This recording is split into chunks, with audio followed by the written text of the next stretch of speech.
Very very welcome to all साथियों। Exam fighter number पे आप सभी का हार्दिक स्वागत है। बीपीएससी टीचर एग्ज़ाम 2023 जिसका एग्ज़ाम आपका अगस्त में है और अगस्त के लास्ट वीक में आपका एग्ज़ाम का डेट्स दिया गया है। तो इसमें पेपर 2 जिससे कि आपका मेरिट बनेगा, तो पेपर 2 जो कि जीएस जनरल स्टडीज सामान्य अध्ययन है, इसके लिए कंप्लीट तैयारी आपको एग्ज़ाम फाइटर नंबर पे मिल रही है। और साथियों आपको कहना चाहूँगा ये लास्ट टाइम है, ये आपका लास्ट टाइम है और बहुत ही कीमती समय है। इसको आप कोचिंग वोचिंग के चक्कर में बर्बाद ना करें। इसलिए मैंने साफ बोले कि अभी कोचिंग और नोट्स के चक्कर में ना पड़ें। आपके पास जो बुक है उसी को पढ़ें। हर बुक सफिशिएंट होता है और इनमें से मैं नहीं कहता कि सागर से गागर निकालना, तो बिल्कुल पूरे मिल्क का जो क्रीम होता है, ये क्रीम बुक है। आपको पूरा दूध नहीं पीना, सिर्फ क्रीम को खा लेना है। इस बुक में सारे क्रीम को डाला गया। सिर्फ एक बुक को पढ़कर एग्जाम में आप गदर मचा सकते हैं, तहलका मचा देंगे। रिजल्ट आपका धमाकेदार होगा, आप सरकारी टीचर बनेंगे। सिर्फ एक बुक को पढ़कर पेपर 2 की आपकी कंप्लीट तैयारी हो जाएगी। तो चलिए देखते हैं, ये स्टार्ट करते हैं पेपर 2 के लिए हम लोग। और इस जो हमारा बुक है इसके नए पेज की ओर आगे बढ़ते हैं। और नए पेज को आप सभी को आज ही रट लेना है, मेरे साथ रट लेना है मिलकर। तो चलिए फिर से स्टार्ट करते हैं। जैसे आपको पता ही है, इस बुक में 2 टाइप के कंटेंट रहते हैं। ये 1 टाइप आपका क्या रहता है, परीक्षोपयोगी स्मरणीय तथ्य, और दूसरा स्पेशल कंटेंट रहता है जो कि डार्क कलर में रहता है। तो परीक्षोपयोगी स्मरणीय तथ्य को पहले हम लोग देख लेते हैं क्या क्या चीज़ें हैं इसमें। किस युद्ध में अंग्रेजों ने फ्रांसीसी शक्ति का अंत कर दिया? तो वांडीवास का युद्ध। साथियों आपको पता होगा, भारत में ब्रिटिश ईस्ट इंडिया कंपनी और फ्रांसीसी ईस्ट इंडिया कंपनी में काफ़ी प्रतिस्पर्धा चल रही थी। इसी में ब्रिटिश ईस्ट इंडिया कंपनी जीत गई। और वही पूछा जाता है किस युद्ध में, क्योंकि दोनों के बीच अक्सर युद्ध होते रहता था, तो किस युद्ध में ब्रिटिश ईस्ट इंडिया कंपनी ने फ्रांसीसी ईस्ट इंडिया कंपनी को पूरी तरह हरा दिया और यहाँ से उसका सफाया कर दिया? तो वांडीवास का युद्ध। अगला, लेह और श्रीनगर को संबद्ध करने वाला दर्रा कौन है? यानी लेह और श्रीनगर को जोड़ने वाला दर्रा कौन सा है? वो है जोजिला दर्रा। लेह और श्रीनगर को जोड़ने वाला दर्रा कौन सा है? जोजिला दर्रा। पनामा के पूर्व एवं पश्चिम किनारे पर स्थित देश कौन सा है? पनामा के पूर्व में और पनामा के पश्चिम सिरे पर कौन कौन से देश हैं? Colombia, Costa Rica. पूर्व में कौन सा देश है? कोलंबिया, और पश्चिम में कोस्टारिका। जस्ता यानी जिंक के लिए प्रसिद्ध जावर खाना किस राज्य में स्थित है? राजस्थान। जस्ता यानी जिंक के लिए प्रसिद्ध जावर खाना किस राज्य में है? राजस्थान। भारतीय रेलवे में आमदनी का सबसे बड़ा माध्यम क्या है? माल ढुलाई। पैसेंजर से आमदनी नहीं होती साथियों, वो हमेशा घाटे में ही चलती है। भारतीय रेलवे में आमदनी का सबसे बड़ा माध्यम क्या है? माल ढुलाई। उत्तराखंड का हिंदू मंदिर बद्रीनाथ किस नदी के किनारे है? उत्तराखंड का हिंदू मंदिर बद्रीनाथ काफ़ी पॉपुलर है, वो किस नदी के किनारे स्थित है? अलकनंदा। भारत में कौन सा मिट्टी बड़े क्षेत्र में फैला है? कौन सा मिट्टी बड़े क्षेत्र में फैला है? जलोढ़। भारत का कौन सा मिट्टी बड़े क्षेत्र में फैला है? जलोढ़। सबसे उपजाऊ मिट्टी भी होती है। राज्य सरकार के कार्य किसके नाम से कार्यान्वित किए जाते हैं? राज्य के राज्यपाल। जैसे कार्यपालिका का प्रधान कौन होता है? राज्यपाल। तो ये भले ही कागजी रूप से प्रधान होते हैं, लेकिन जब कह सकते हैं वास्तविक अगर पूछा जाएगा तो वास्तविक वर्ड अगर जुड़ जाए है, राज्य सरकार के कार्य का वास्तविक कार्यान्वित किसके नाम से किए जाते हैं, तो वह सीएम हो जाएगा। यहाँ वास्तविक नहीं है, सिर्फ लिखा है किसके नाम से कार्यान्वित किए जाते हैं, तो राज्य के राज्यपाल। अगला है, भारत के राष्ट्र ध्वज यानी तिरंगा की लंबाई चौड़ाई का अनुपात क्या है? 3:2। यानी लंबाई अगर 3 मीटर होगी तो चौड़ाई कितनी होगी? 2। अगर लंबाई 6 मीटर होगी, चौड़ाई कितनी होगी? 4। तो 3:2 का रेशियो हमेशा बना रहता है। राष्ट्रपति द्वारा आपात स्थिति की घोषणा के लिए क्या आवश्यक है? राष्ट्रपति अगर इमरजेंसी लगा देती है तो इसके लिए क्या आवश्यक है? 30 दिन के अंदर संसद का अनुमोदन। राष्ट्रपति द्वारा आपात स्थिति की घोषणा के लिए क्या आवश्यक है?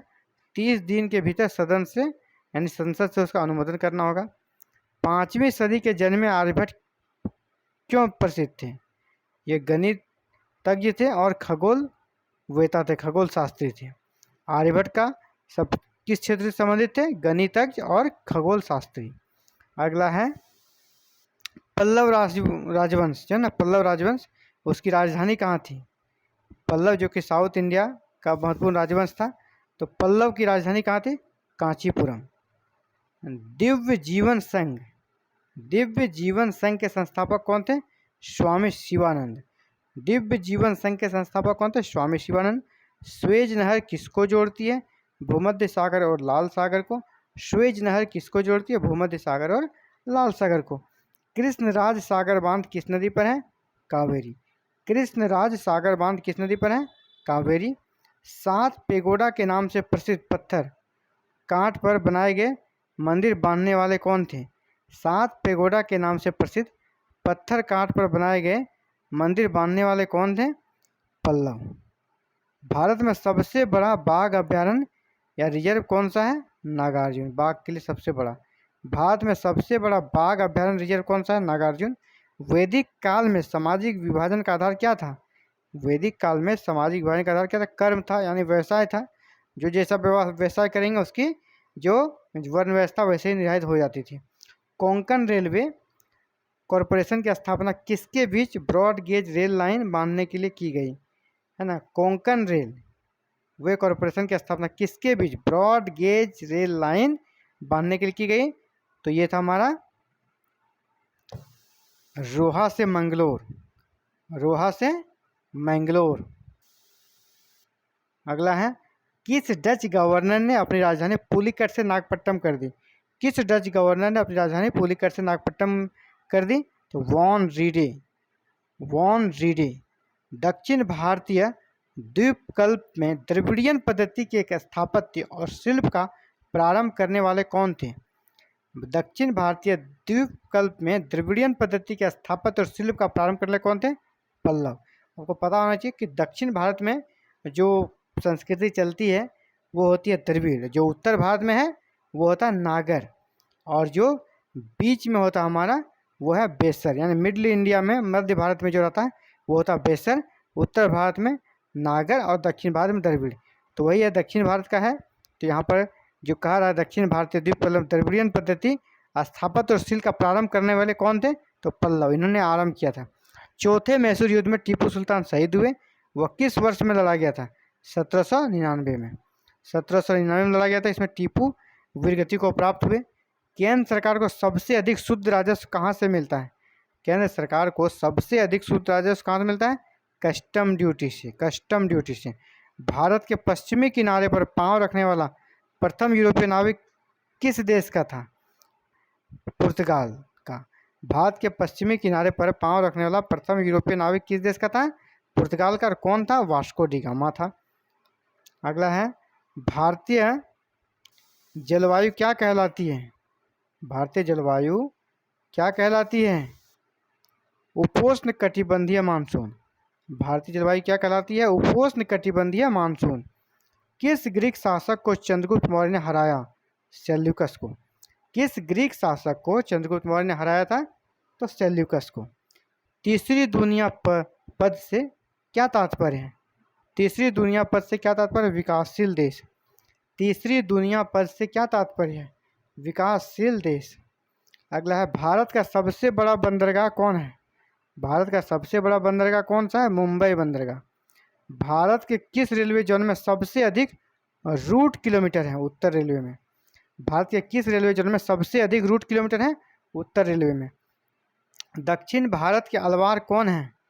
दक्षिण भारत के अलवार कौन है? ये संत है, इन्होंने ही, इन अलवार संतों ने ही भारत के उत्तरी भारत है वहाँ भी जो धार्मिक आंदोलन चले थे उनका कह सकते हैं प्रसार करने का काम किया।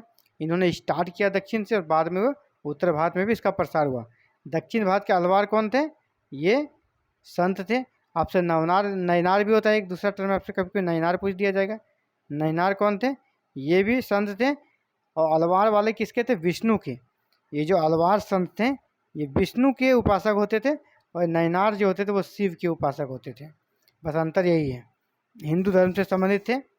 अगला है, इन्वायरमेंटल जूरिस्प्रूडेंस। इन्वायरमेंटल जूरिस्प्रूडेंस पुस्तक किसने लिखी? अशोक देसाई ने। अशोक देसाई ने। इन्वायरमेंटल जूरिस्प्रूडेंस पुस्तक किसने लिखी? अशोक देसाई ने। बाल कविता, nursery time, twinkle twinkle little star किसने लिखी है? जॉन टेलर, जो कि आज हर बच्चे की जुबान पे है ना। Twinkle twinkle little star John Taylor ने लिखी है। किस मुद्रा का रुपये की दृष्टि से सबसे अधिक मूल्य है? किस मुद्रा का रुपये की दृष्टि से सबसे अधिक मूल्य है? वो है पौंड। पौंड कहाँ की मुद्रा है? ब्रिटेन की। पौंड सबसे महंगा, आपको सबसे ज़्यादा खर्च करने होंगे रुपये पौंड को लेने के लिए। किस मुद्रे का मूल्य रुपये की दृष्टि सबसे अधिक मूल्य है? पौंड का, डॉलर से भी ज़्यादा है। हम्मुराबी के नियम किस सभ्यता के थे? हम्मुराबी के नियम किस सभ्यता के थे? तो बेबीलोन की सभ्यता के थे। हम्मुराबी के नियम किस सभ्यता के थे? बेबीलोन की सभ्यता। अगला है खगोलीय एकक क्या है? खगोलीय एकक क्या है, यानी खगोलीय इकाई किसको कहते हैं? सूर्य की सतह से पृथ्वी की सतह तक का जो दूरी है उसी कहते हैं खगोलीय एकक या खगोलीय इकाई। सूर्य की सतह से पृथ्वी तक की दूरी को क्या बोलते हैं? खगोलीय एकक या खगोलीय इकाई। चलिए अब इम्पोर्टेंट कंटेंट को देखते हैं। यहाँ पे दिया है कि खनिज और दूसरे साइड उत्पादक राज्य, यानी भारत में सब जो खनिज है उसका सबसे उत्पादक राज्य कौन सा है? सबसे पहले सोना। सोना के लिए कर्नाटक। कर्नाटक आपको याद रह जाएगा क्योंकि अभी हाल ही में आपने KGF मूवी देखी होगी, है ना। किसका पूर्ण फॉर्म क्या था? KGF Kolar gold field. Kolar gold field, और कोलार कहाँ है? कर्नाटक में। और गोल्ड फील्ड है यानी सोना के लिए। तो सबसे ज़्यादा सोना कहाँ मिलता है? आपका कर्नाटक में। इस पर देखिए मूवी भी बन चुकी है।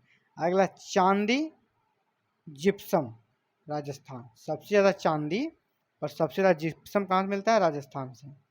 मैग्नीज उड़ीसा से, सबसे ज़्यादा मैग्नीज उड़ीसा से। लोयस्क झारखंड, लोयस्क झारखंड। कोयला और अब्रक ये भी झारखंड, लोयस्क भी झारखंड, कोयला और अब्रक भी झारखंड। बॉक्साइड और मैग्नीज, बॉक्साइड और मैग्नीज दोनों में उड़ीसा है। बॉक्साइड और मैग्नीज में उड़ीसा। लिग्नाइट तमिलनाडु। जस्ता राजस्थान, राजस्थान में कहाँ? जवाहर खान। हीरा मध्य प्रदेश, पन्ना, मध्य प्रदेश के पन्ना में। इसके बाद यूरेनियम और तांबा, यूरेनियम और तांबा दोनों में झारखंड, यूरेनियम और तांबा में दोनों में झारखंड। अगला भारत का जो प्रमुख पर्वतीय नगर है जिसको कहते हैं हिल स्टेशन, लोग घूमने जाते हैं, तो यहाँ से भी प्रश्न आते हैं कि ये हिल स्टेशन किस राज्य में पड़ता है। आपको ये बताना है। जैसे नगर हो गया हिल स्टेशन, दूसरा अगर राज्य कौन से राज्य में है? गुलमर्ग बहुत ही फेमस स्थल है, ये जम्मू कश्मीर में है। ऊटी तमिलनाडु। शिमला हिमाचल प्रदेश।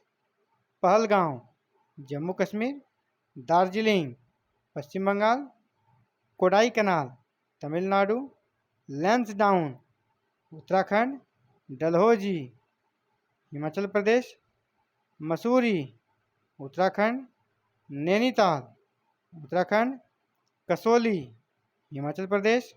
कुन्नूर तमिलनाडु। गंगटोक सिक्किम। मनाली हिमाचल प्रदेश।